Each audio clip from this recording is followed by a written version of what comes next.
ఆ లిస్టు ప్రకారం ఎవరికి ఏ సహాయం చేయాలి ఒక రికమెండేషన్ చేస్తే ఖచ్చితంగా కూడా మనకు ఫలితాలు పొందే అవకాశం ఉంటుంది. కాబట్టి ఎవరిలో జేఏసీ ఉద్యమ నాయకులు ఆధారపడవలసిన అవసరమే లేదు.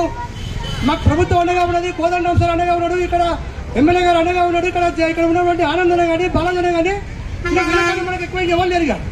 అక్కడ కేంద్రం నుంచి రాష్ట్ర స్థాయి నుంచి గ్రామ స్థాయి వరకు అక్కడ రేవంత్ రెడ్డి గారు, కోదండం సార్ గారు, ఇక్కడ ఎమ్మెల్యే గారు, ఇక్కడ బాలాసింగ్ గారు, ఇక్కడ ఆనంద్ కుమార్ గారు, ఇక్కడ మేము ఉంటాం.